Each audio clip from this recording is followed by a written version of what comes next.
here at the National Zoo and Aquarium. Today we're going to meet our black and white Ruffed Lemur family. Because we are going in with a primate species and we don't want them to catch COVID, I will have to put my mask on, but if you can't hear me at any point, just let us know and I'll try and talk louder.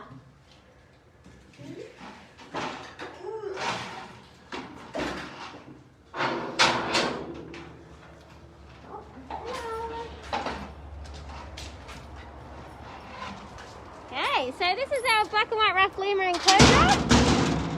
In here we have 6 lemurs. So 3 of them are greeting us at the door. So we have some enrichment for them this morning. As you can see, they're a little unsure of it at the moment.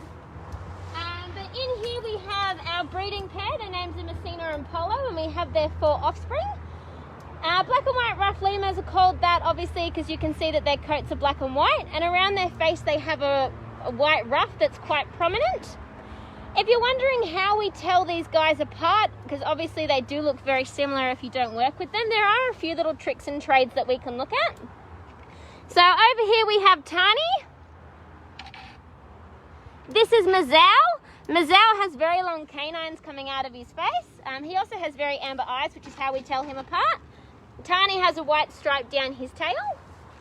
Being the sneaky and eating out of our bucket is Marso. Marso has white rims around his eyes. He's the only one that has that, so he has very distinct markings there. So what we have for them this morning in terms of food-wise is a mixture of fruit and vegetables. Now in the wild, Ruffed Lemurs are frugivores, which means they eat predominantly fruit. Unfortunately, we can't feed them all fruit in captivity. Reason for this is that the produce that's grown by humans actually has a lot more sugar in it than what the lemurs will be coming across naturally in the wild. So obviously we don't want to give them diabetes. So as a result, we do feed them some fruit. As you can see, it's buried at the bottom. But we also have to feed them some vegetables as well. Now these guys do not love their veggies, typical spoiled children. So what we have to do is we actually have to cook some of it. So you can see we offer them their root veggies cooked. But they quite enjoy things like cooked sweet potato, parsnip and pumpkin. However, if you have a look at Marso, the first thing that he's probably going to go for is the fruit in the bucket. So we do feed our lemurs 4 times a day. Reason for this is in the wild, they're called a forager, which means they spend 24/7 looking for food. Lemurs are also what we call a pollinator. Now, Ruffed Lemurs are the largest pollinators in the world. By this, they eat a lot of flowers. So when they eat the flowers, they get a lot of the pollen on their faces and on their coats. And then when they go to other trees and flowers to eat, they spread the pollen via that way. So we do also feed them various plants and flowers as well throughout the week. But normally in summer, in the afternoon, we feed them this stuff in the afternoon just so that it doesn't dry out. Now, Ruffed Lemurs are the largest of the Ruffed Lemur the largest lemur in the Ruffed Lemur family. These guys weigh between 3.5 to 5 kilos. Our largest lemur is actually Messina, who's our dominant female. She weighs 5. And if you have a look, coming over on the ropes course there is Polo. He's our breeding male. He's coming to see what we're doing and if there's any food that he can possibly steal. In the wild, lemurs are normally found in family groups of up to 5 individuals. Now, lemurs did shoot to fame with the movie Madagascar. Unfortunately, Madagascar did get one thing wrong. Males are not the dominant in lemur groups. In black and white Ruffed Lemur and ringtail lemur families, it's actually the females that rule the roost.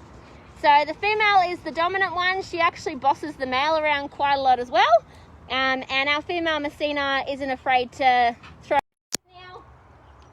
point where we can actually hand feed him now, and he does come over and interact with us.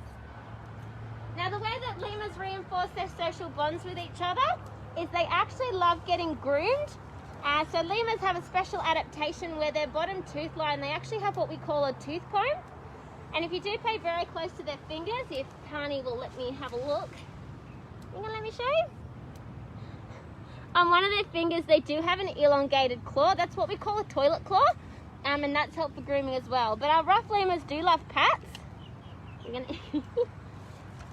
So this is him presenting for us. So we do groom them quite a bit.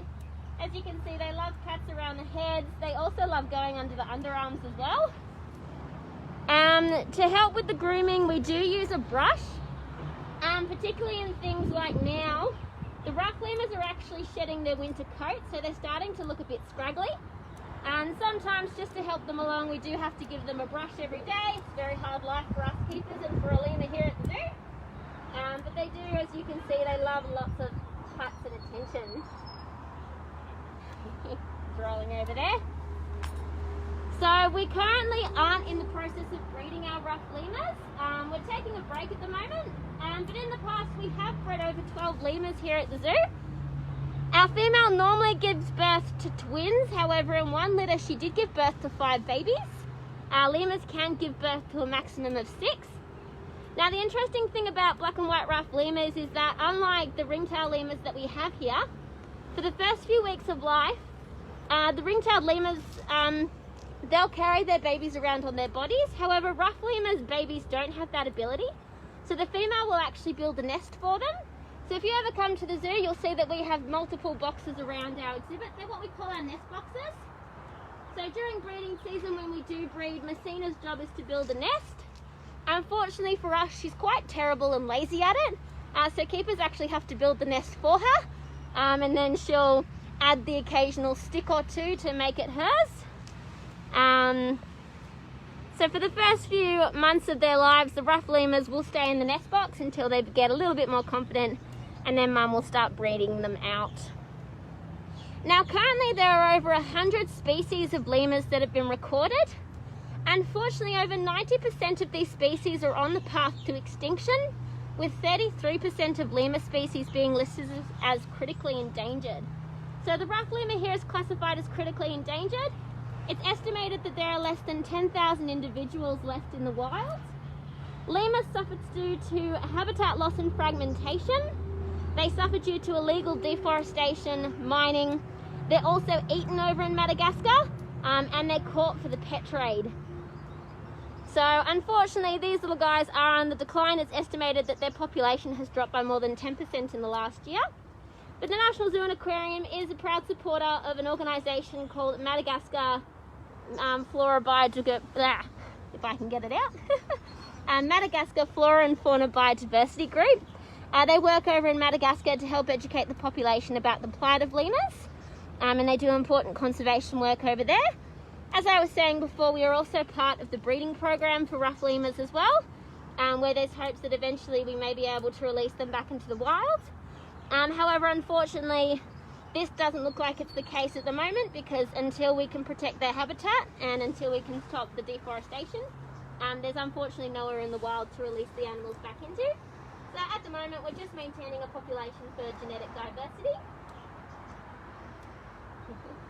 So coming up as well this weekend, we also have what's called World Lemur Festival.